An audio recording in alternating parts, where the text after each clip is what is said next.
Welcome to Real Life Conversations with Israel and Wongai, where we discuss relationship and marriage, which is based on our own personal experiences and personal life. We are not professionals. For professional help, kindly seek advice and help from professional counselors and professional pastors. Our discussion is based on our personal experience. Thank you. Greetings, everyone. Welcome to Real Life Conversations with Israel and Wongai. It's always a great time to come to you each and every time. Wongai, how are you doing today? Didn't say I want to introduce my beautiful wife. Okay, sorry. I would like to introduce my very beautiful wife, Wongai. How are you doing, Wongai, today? I'm okay. How are you, my handsome husband? I'm perfect as usual. Yeah. Thank you so much, guys, for all your support. If you haven't seen our video where we did a question and answer session, please go through our previous video, which is our latest video, and find something that will definitely help you from that video. It was really a good session that we did. Okay, how's been your week so far? My week has been good. Yeah, it's really good. You know, that video, that our last video, question and answer, it covered everything. Probably all aspects of being in a relationship. Yeah. Whether you're single, you're young, when it's about family, about sex, about everything, any aspect of it. So if you watch that one, it will be very helpful. My week has been fine. It has been fine. My week has been good. Just a little bit tired, but you said it covered all aspects. Marriage is quite huge. It's a big. No, as in, I know that, but I'm just saying most of the things that affect our marriages. Yeah. You know, the bigger topics, the basics of marriage. Yeah. So thank you, guys. Please go and look at that video. It's question and answer session.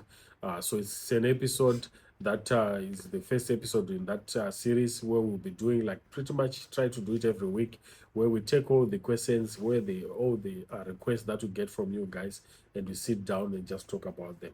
Yeah. So today it's also very interesting as well. We have a very important topic that we're going to be discussing today. This came about because one of you guys reached out to us and spoke to us about issues that they are having in their relationship with their partner, which are bordering around mental health issues or which are leading to mental health issues.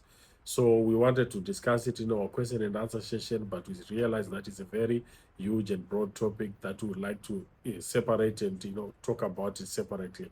So today we are mostly going to talk about mental health issues and how they affect couples, and also maybe how couples can find ways to work around them to overcome mental health issues. Because as we say right now, I'm sure this month is regarded as mental health month for men. It's regarded as mental health month for men because it has been noted that men are also affected by mental health in as much as women are also affected by mental health. But they want to focus on men because it has been noted as well that men don't normally speak about it. Men normally just keep it to themselves and everything. So today, in this conversation with Ongai, we're going to try to find ways that we can just speak to couples out there, give them some tips that we believe can actually help. Because believe it or not, ourselves, we actually went through some mental health issues, but in the course of this episode, you find that we just try to give you some of the issues that we went through as a couple or even as individuals that we went through, and how we managed to overcome some of those issues that affect us even mentally. Okay, what's your thoughts on this topic? Anything that come to mind when you talk about mental health?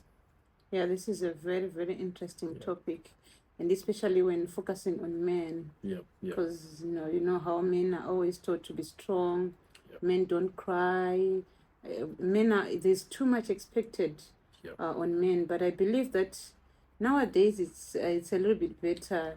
But men have that thing that no, I have to be strong. I don't think men are supposed to be strong all the time. I think it's okay for a man to say, I don't have the answer. Your wife comes to you and say, babe, we don't have money, we don't have a bottle of milk, what are we going to do?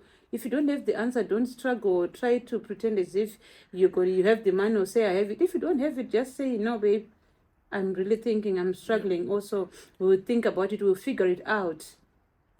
that also helps your partner to understand you better, because the more you keep on saying, I know, I'm working on it, or I have it, I'll keep on waiting, because you said you're working on it. But if you're open enough and tell me, babe, things are really tough, I'm on minus in my account right now, we'll try and see how we can help each other and work towards getting these things right. But the more you try to hide your feelings, the more you try to stay strong, the more you try to shoulder everything upon yourself, the more you get overwhelmed and your mental health is affected, because your kids will keep on coming to you. Daddy, may I have this? You say, it's okay, I'll give it tomorrow. And tomorrow they'll come back to you. And you'll be like, why do they keep on? Because you are telling them it's okay, you're okay, when you are not okay. So I believe it's very important for you to actually speak up, speak out. Tell us how you're actually feeling, how you are exactly. Because sometimes I look at you, I can see that there's something that is eating you, something that is going on in your mind and everything. You look tired, you look exhausted, you look like you're worried. And then I'll be like, babe, are you okay? Like, no, I'm fine, I'm okay. I'm like, no, you're not okay. You have to talk to me, you have to tell me, what is it? And then that's when I'm like, oh, okay. So at work, so this, I'm thinking about how to do this and that. But so sometimes it's very important as women also to take time. When your partner tells you that I'm okay, don't just take their word for it. Sit down, take your time to listen. Baby, are you sure you're okay? Have time to listen. Have time to look at them. Because sometimes their voice is saying I'm okay, but their body, their face is different. It's saying a different thing altogether. So it's very important for us as women also to have time to listen and not to overburden our men with everything, all the problems and whatnot, and to be complaining and mourning and nagging all the time. So this is a very interesting topic here. Yeah.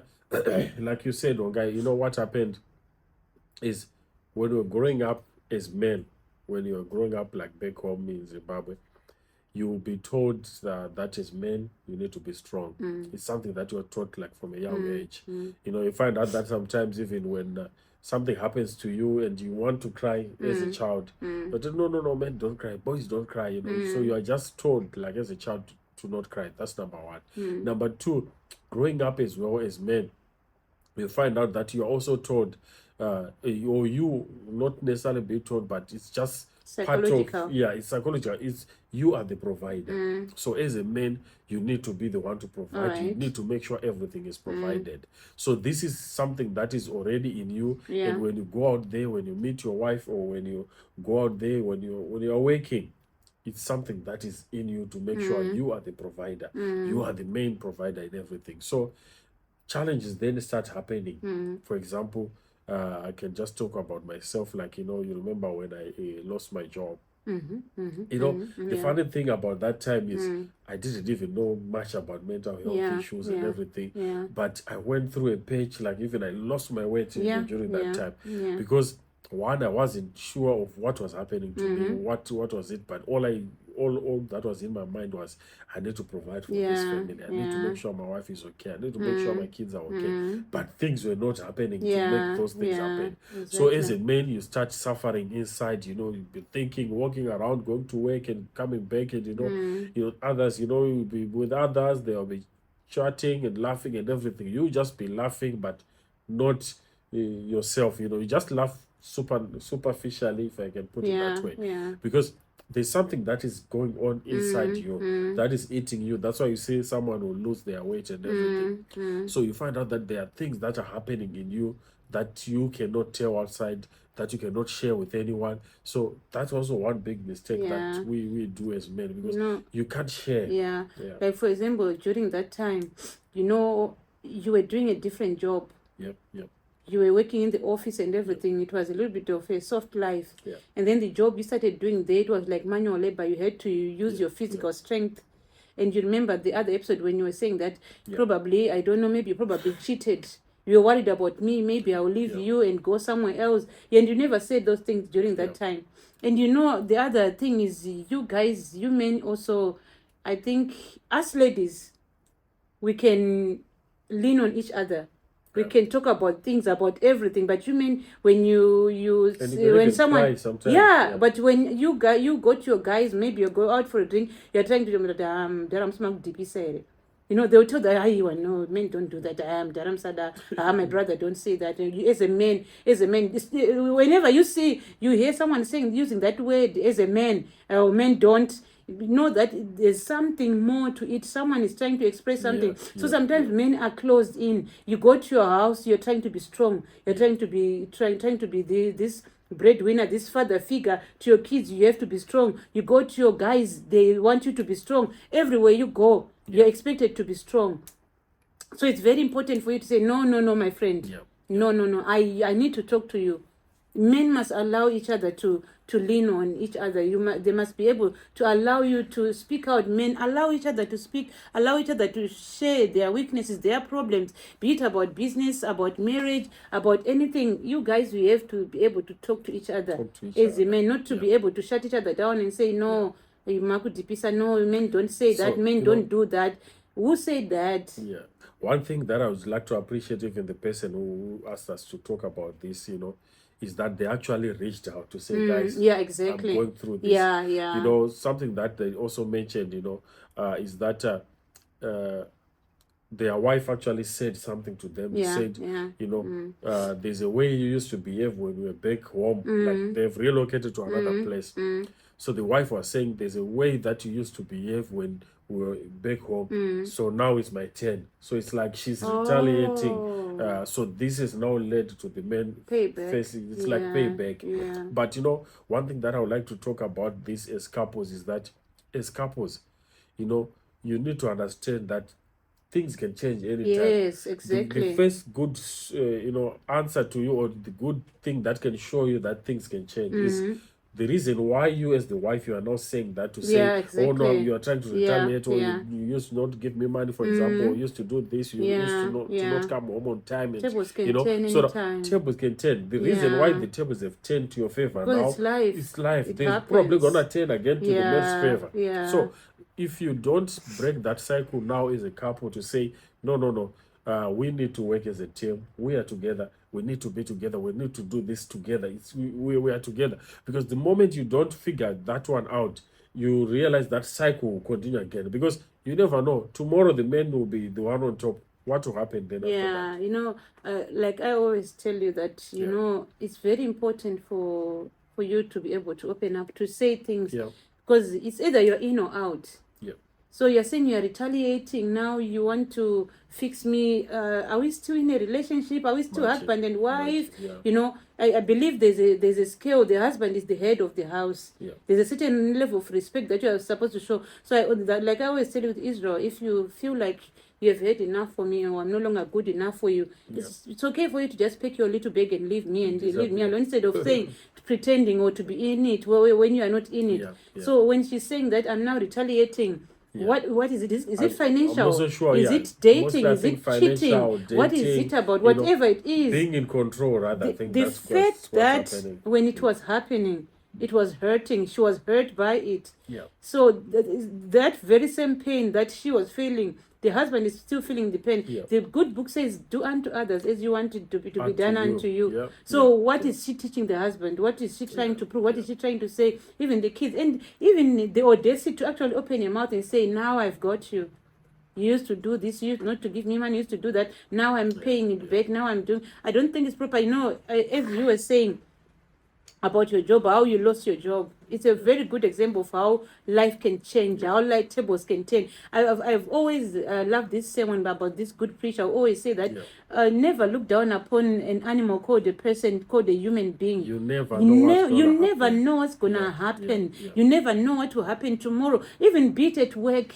You know how people look down at cleaners, at the gateman, they'll be looking down upon them thinking, I'm the accountant, or I'm the finance, or I'm the CEO, or what do I need from this cleaner? For you to be able to work in a clean environment, someone cleaned it. If that cleaner was not there, your office would not be looking that CEO-ish and all that good. So each and every person is equally important. So for her to say that, now I've got you, I'm going to fix you, life is full of surprises. Yes.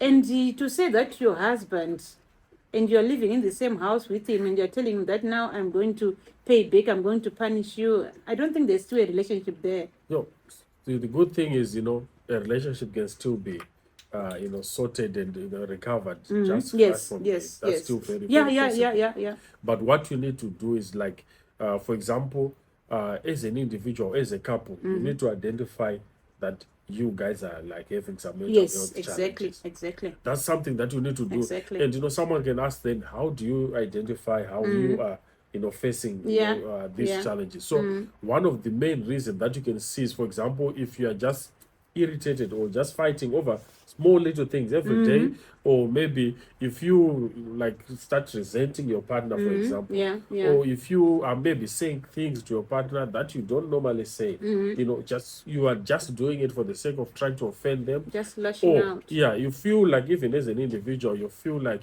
things are not going the way they are. They That's should. one Yeah. thing that you need to identify to say, wow, I'm having a mental health issue. Yeah, yeah. And one thing that I need to let you know is, for us as men, one big thing that affects us, I think it also affects women as well, is something that we call change. All right. Change is something that is difficult. I can tell you my example. When I was in Zimbabwe, when I lost my job, for example, I used to work a very good job, then I lost it, then I started doing just a small job. That affected me. Yes, of I think you course. saw it. Yeah. Then also, I think when we moved over here, where we are right now, I was coming also from a very nice job. Yeah, Everything was yeah, okay, yeah, everything, but because of our personal circumstances, we decided we have to yeah. move. So immediately when we moved over where we are right now, what then happened is that I think you lost your job. I think just when you immediately arrived. when you Yeah. arrived, then we Yeah. say, we've just come here. My wife has lost her job now. She's looking for another job. I don't have a job here. So what's gonna happen? So what starts to affect men at that stage is that, one, you are now stressing now about it. You're thinking, what's gonna happen? Who's gonna pay the rent? Where's gonna the rent money coming from? What about the kids? Where's their food gonna come from?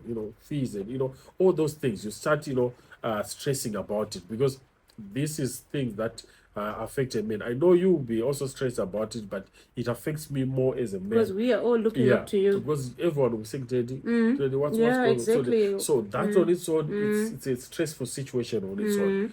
But why I want to talk about change as well is, eventually I decided I just have to get a job. So whatever job, I need a job. I happened to get a job. I think it was in a warehouse. Oh my God! In my life, I never worked that hard. In my life, I never you worked. used to be I never sitting in the office. Yes, I and never doing went a easy job stuff. that was so hard. Yeah. It was so stressful You used for to me. fall into my arms whenever you and arrive. I'll go to work couldn't even at take off your 6 shoes. a.m. I'll start at 6 a.m. We'll finish at 6 p.m. Yeah. So it was a 12-hour shift. Standing. And that 12 hour, you only had 1 hour, which is just 30 minutes break and 30 minutes lunch. And it's time to time. Yeah. If you don't clock, you have So to it's clock 11 in. hours standing. Yes, you clock in, you clock out for lunch. Not just to say we're going to lunch. Every then minute maybe is you accounted can delay for. it until it's time. So that on its own, not forgetting that I'm stressed that you are not working. Yeah. I'm also now stressed that the work is hard, but I'm stressed that I have to do the work. Yeah, exactly. Because I am a man, I have to make sure things are happening. So I believe this is the same struggle that a lot of men also are facing here. Then the challenge then comes in that, the wife also, even when you got a job, that job also was stressful for you, because I believe there were a lot of driving involved. There was a lot of driving around, stressful around and everything, something that we're not used to do. So by the time you came back to when you came back to the house, things are completely different. Things are completely different. You are stressed, I'm stressed, and then if we are not careful, we start fighting in that process. Yeah, exactly. Because you are not available for me, I'm not available for you. So I believe that is a challenge. Tired. Yeah, that is We happening. are both tired. So I was about to say that, imagine you are in that state. You are stressed like that, and then you are coming to a wife who is ungrateful, who is always mourning and complaining. We don't have this. Is that all the money that you brought? She doesn't even give you sex. She doesn't support you in any way, and everything is just everything is just hard for you. It's not fair, you know.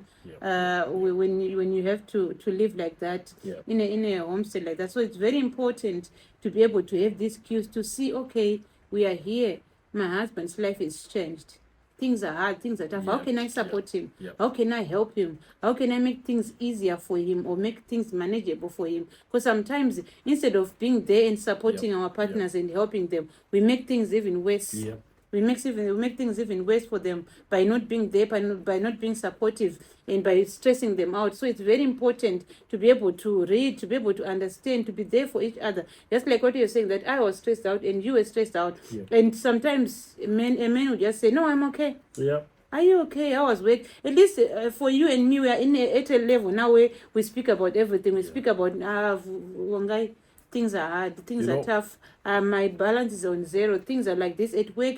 This happened, and you to be able to open up like that. That's why I always say that it's important. It's very important for a husband and a wife to be friends. Because if you become friends, you can talk about everything. And make fun. And I remember how you used to come back home tired when you come back from your warehouse job, and we laugh about it. You tell me everything that happened, and you couldn't even take off your shoes or do anything. You were so exhausted. You couldn't even exactly. They were even So it's very important for people to be able, for men especially, to be able to open up. But for him to be able to open up, there should be someone to open up to. Because some women just make it hard for men to open up because they're already judging you. Really, some men do it.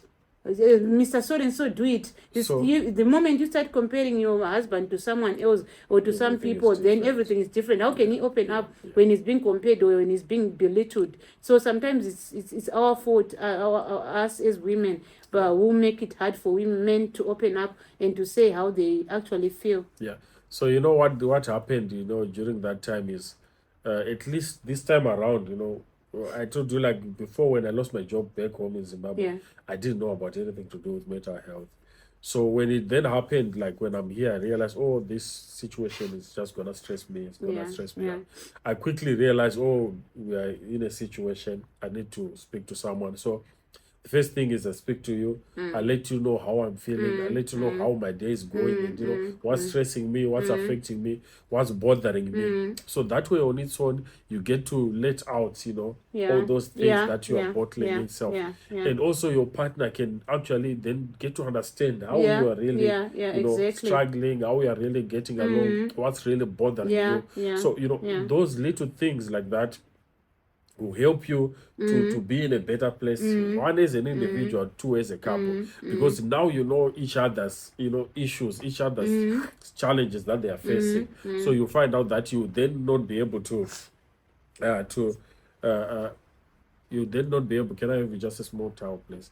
You then not be able to do anything that will affect you or cause any challenges to you as a couple.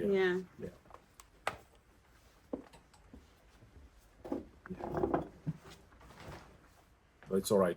Thank you. So, like, that's what I was saying. So, what I did, I reached out to my wife. My wife, I need, support in this. I'm going through this and everything. And I think the other thing we reached out, I think my brother also was here. Also, I think I reached out to him as well to tell him, my brother, this is what's going on. I'm in a kind of a fix, and I think he helped us, I think, to get a car or something during that time, because things were pretty much difficult, and you need a car. Where we are, it's very cold. You cannot just be going out there like that, and with the kids and everything. So it was a bit of stressful. But one thing that I realized during that time is you need to ask for help. Speak to someone whenever you are in that situation. Speak to someone, because without speaking, you just be bottling things inside you, and then it will affect you big time. So the best thing that I can advise this brother of ours that reached out to us is that find a way to speak to your wife. Get help. If it means find like a counselor or a pastor to talk to together as a couple. Let's do that, because if you ignore things like this, like mental health issues, they will affect you big time. So you have to make sure you reach out to them and everything like that. I think it also goes back to communication, like we said before. Maybe the woman just wants him to say he's sorry. about what happened before.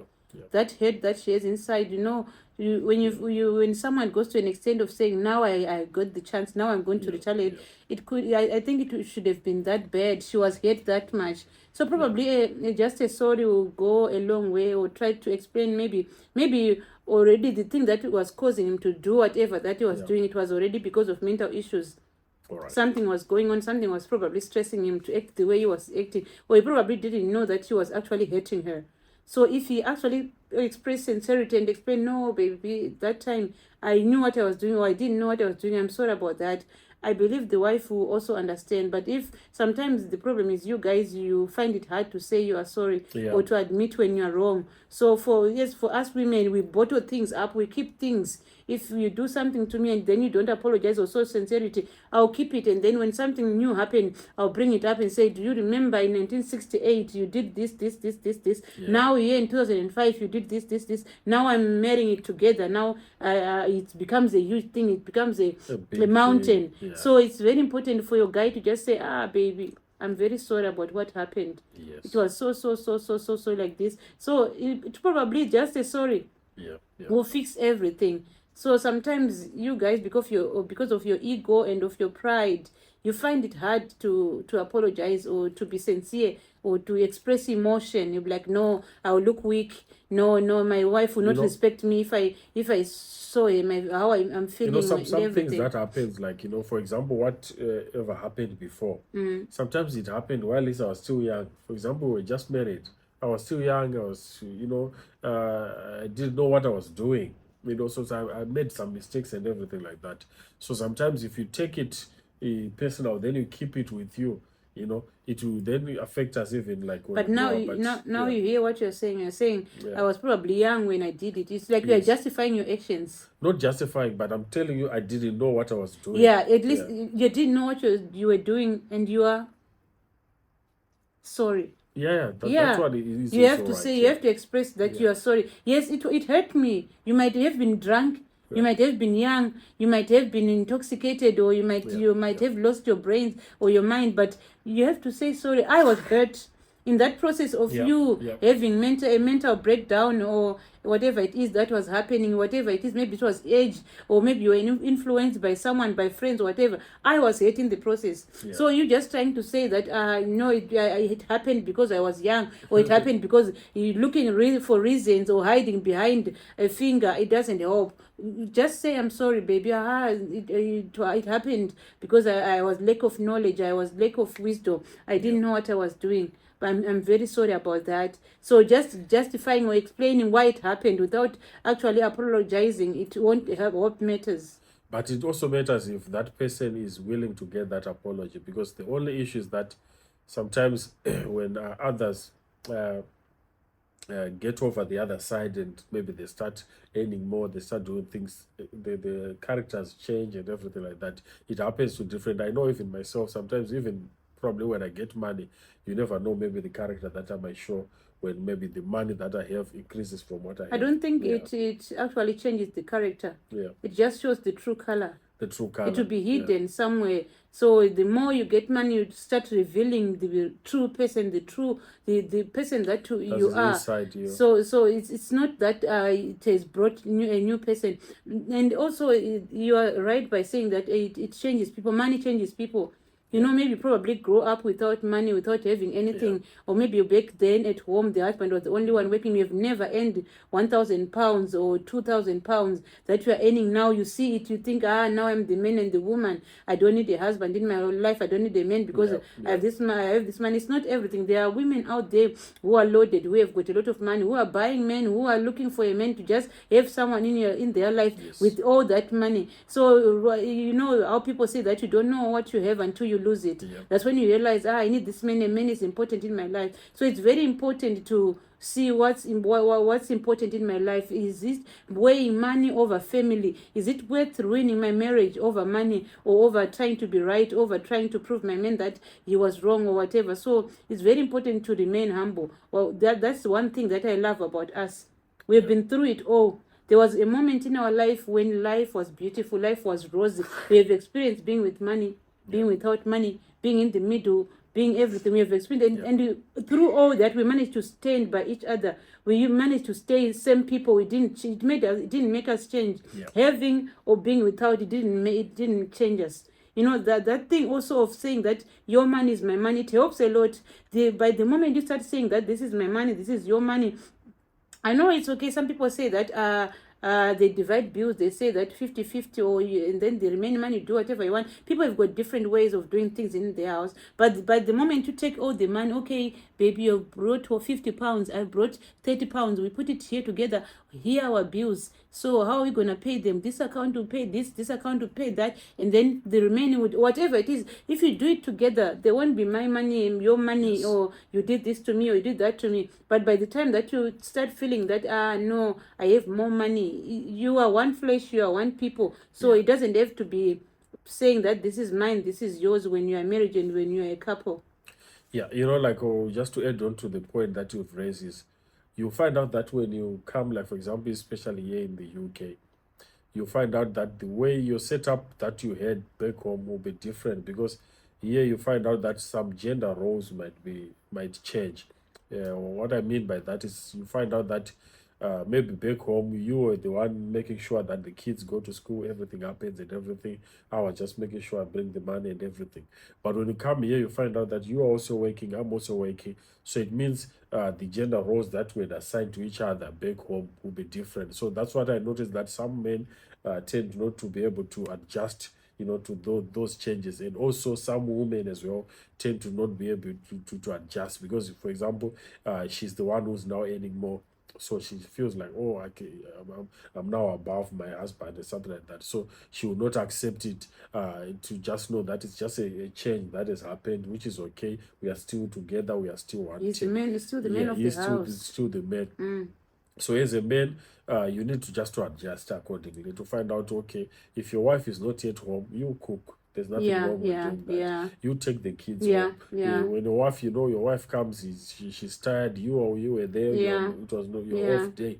You help with other chores as well. There's nothing wrong with that. And after all, there's nothing much to be done here. The house, the property, everything.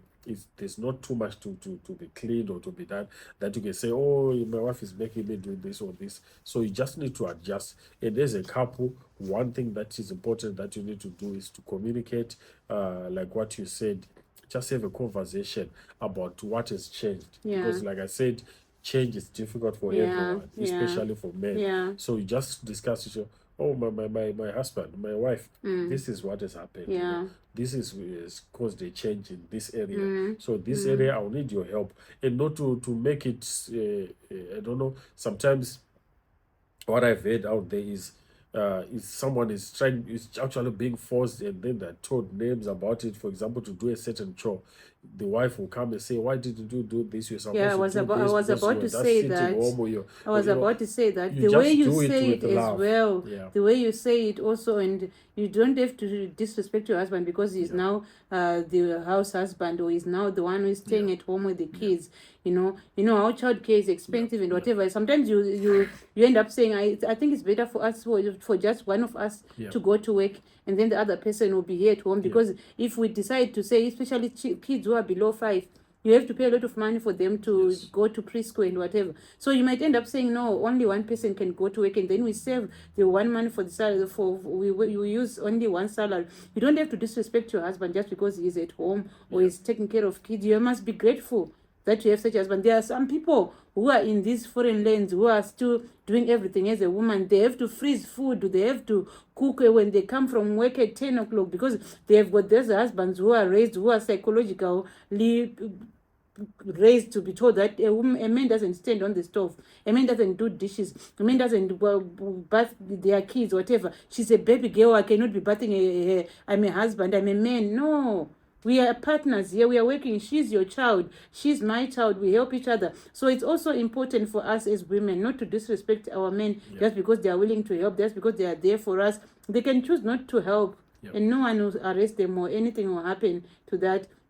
And also for men, also it's also very important to understand, like what you were saying, that now things are different here. But you cannot say that, for example, you have got a 5K, you have got a 9 to 5 job, and I have got a job 6 to 10 job. You cannot be expecting and waiting for me to come from work at 10 o'clock and to come home and to start feeding you and the kids just because you are a husband or just because you are a man. Some of these things just takes common sense, just takes maybe being saved, understanding and caring and actually showing love. You are here, babe. Yeah. But I don't have to actually tell you, say, what kind of a man are you? What kind of person are you? The way I ask for it, the way I say for it, it also will tell me what kind of response I'm going to get from one you. thing that you need to understand, even as a man, I know there's each and every man, they want their wife to be there, just to chill at home, enjoy life and everything, go out shopping and do all those things. But until the time that you can be able to afford to do that, there's some compromises you have to make as a man. But as a man, you still have to continue working towards the kind of life that you want to live, the kind of life that you want your wife to live, the kind of life that you want your kids to live.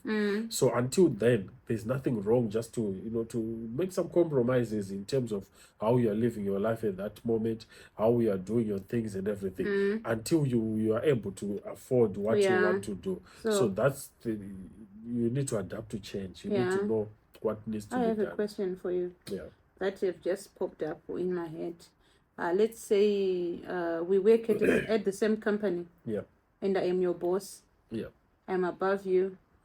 How would we work the dynamics? Me being your boss, telling you what to do and everything, and you being my husband. How do we balance that? How do we make sure that you remain the head of the house and everything, and also I have to do my job properly at work since you are beneath me at work? How do we balance that? How do we make sure that we maintain the balance?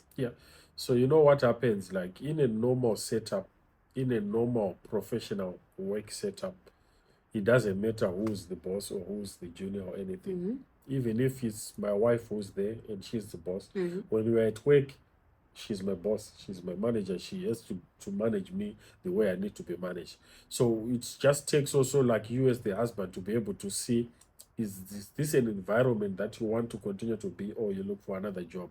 Because if you cannot take maybe orders from your wife while she's your boss because you feel like she's your wife, then that's a different situation. Because you just need to know, like, if I go to office, come to the office, you are my boss.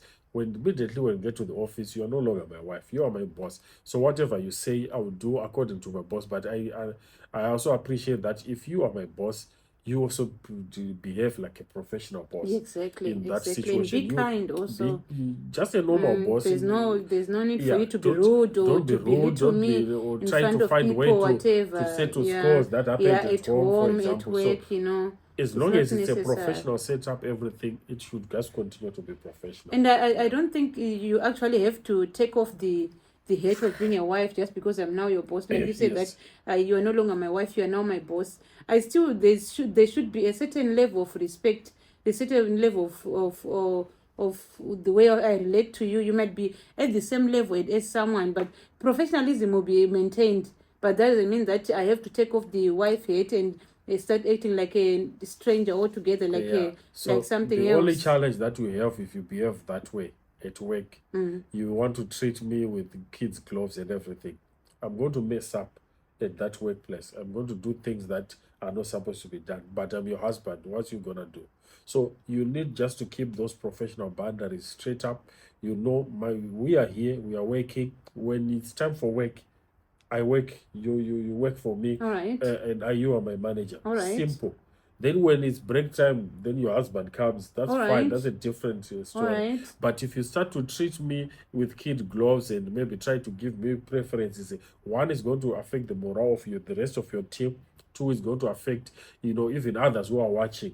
Even that's why you find out. So are you saying that I cannot be your boss, so you should not work at the same company when we can work at the same company, but that's what I'm trying to explain to you. Yeah, that's what I'm trying to explain to you, that it has to have professional boundaries. That's why you find out many companies, they will try to not have the same, like a couple in the same team where possible. If it's not possible, there's nothing that can be done. But if it's possible, they always try to have you in different teams, so that at least you have your separate team as a manager, your husband also has a separate team there.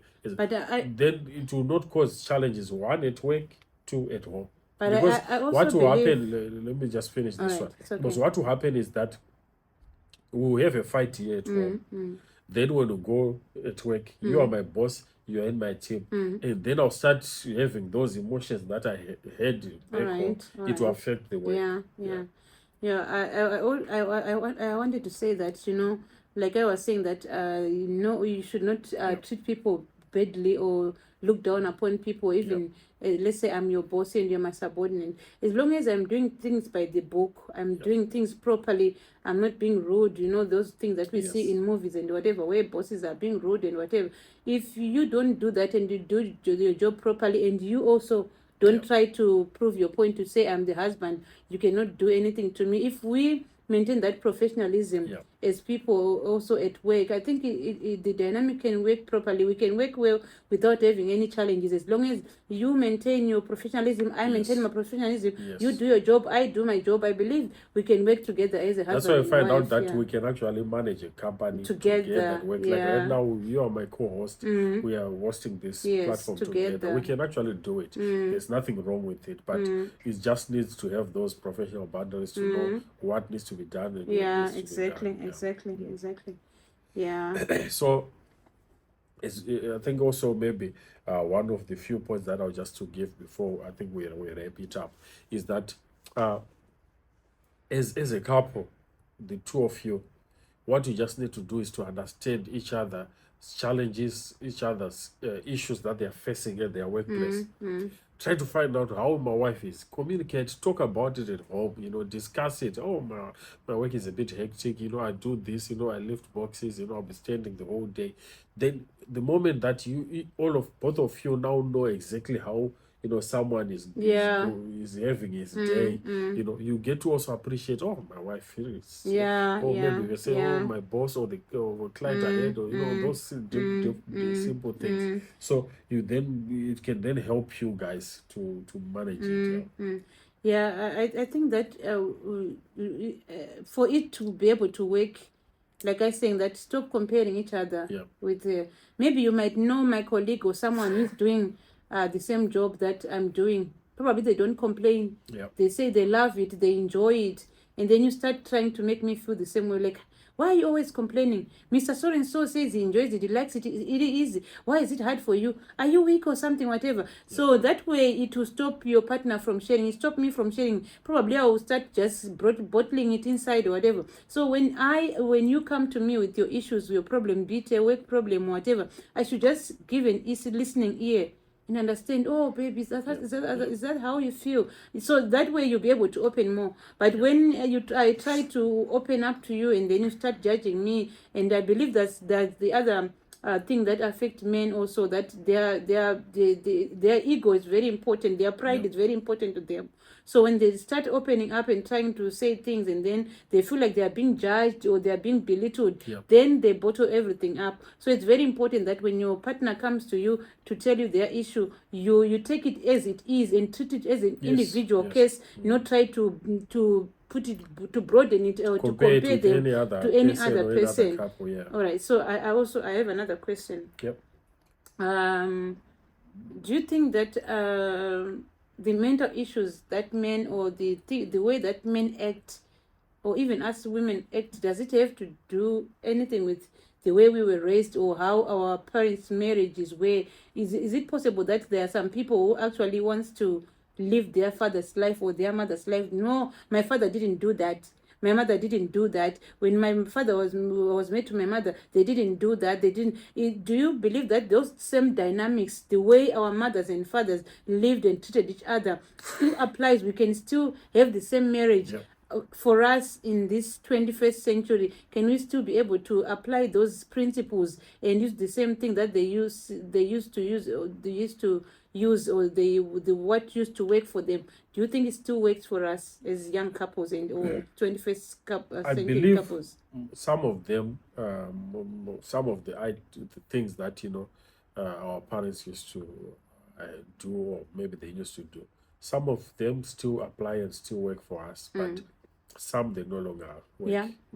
So you just need to do it like as a couple. You just come to an agreement. Okay, this we are doing, this we are not doing.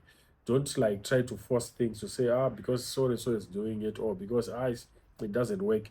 Just figure out how important is it to your partner, and not to let your traumas yes. affect your Don't marriage, find your out like childhood your traumas. partner, how they value that particular exactly. aspect, Try and how build a does it new affect. thing for you Yes. guys. It's okay to take some good Yes. things from where you come from, Yeah. but try to build your own life based on your own Based on principles your and principles. your own Because understanding and your own beliefs. one thing that we cannot take away is that, as parents are raising kids, the children, like you and I, we are looking at our parents, we're looking Yeah, how it's- of they're course. managing things, Yeah. how they're doing things.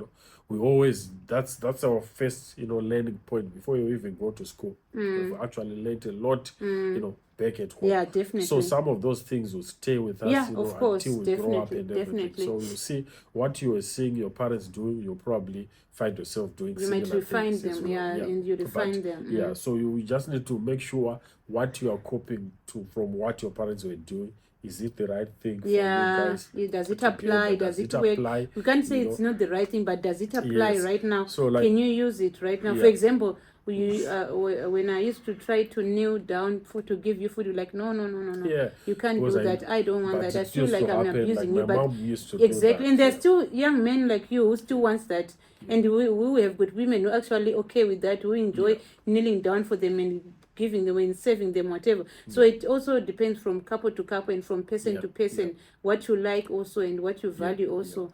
So it's also important for us, for our mental health as couples, not to allow our childhood traumas to affect our relationship, Yes. to affect the person that we are. You might have gone through some traumas growing up that affected you, and whenever you have got this barrier, this wall that you are putting against your partner, against your wife, against your husband, saying maybe you have got the fear that maybe that thing that happened to you will still happen when you are in marriage right now, or how you have seen your mother being treated by your father, or how your mother treated your father. Whatever I say, you feel like it's happening all over again, or it's going to happen to you, and all that. And this thing that you men always say, when a man is being nice to their wife, that hey, wakajisa, or you have been charmed, whatever. Yeah, well, kids are not Jesus. They'll do that. They charm you. So you wakajisa. I don't know. Maybe because the way I love you, sometimes I'm like, oh, I love this woman too much. So no, I don't think so. I don't think there's, and maybe it's there. I cannot deny it or accept it. It's probably there, but sometimes that the thing that actually affects our marriages. Some men are actually afraid of being nice and being kind to their wife because they're afraid of being told to our kaji. So you have been charmed. That's why you are very nice. That's why some men who pretend to be hostile in front of people when we are there. I'm trying to say, Israel legs. What are you doing? Or whatever. You try to pretend as if you don't love me just because. So it's very important for you to be careful of that, not to try to please people, or not to try to treat your wife poorly just because you're afraid of what people say or what people think of you. You should not live for people. You should not. It's between you and me. So what people say should not affect how you treat me or how we live our life. We should live our own life without being afraid of what people will say about you. Yeah, thank you so much, Olga. I think we've spoken much about mental health issues today. So one of the key takeaways that I took is that if you feel like, the first point of call is to first identify what's going on. So if you think, or you just feel you have a thought that's saying maybe I'm being affected mentally, I think that's the time to speak out. You just need to find a way to speak up. The first person to speak out as a couple is your wife. Your partner, Let your partner know, unless maybe they are the ones who are really causing that. Maybe they might not care about it. But if they're still your partner, if they still love you, and if you tell them that I'm going through this and I think it's being caused by this, I think your partner who loves you or married you will just have it in their heart to say, oh, we need to do about something about it. Other than that, reach out, to your pastor, reach out, to your counselor, to any professional who can help you, because mental health issues are real and they will cause a lot of challenges. That's true. That's true. Anything you want to say? No. So thank you so much, guys. I believe we have shared our thoughts in regards to this. Mental health is real, especially for men. Men are being affected big time. So we have to make sure, guys, we support each other. Yeah. Speak out, you know. If you are out there, you want to speak out, please reach out to me. I think if you can check our inbox or anything, you can reach out to us. We can always talk, even just to just have a conversation, just to talk. It's always good to just have someone to talk to about all the issues that you're going through, that you are having, you know, even as an individual or as a couple. Yeah. Thank you so much. Thank you, Have a guys. good day. Bye.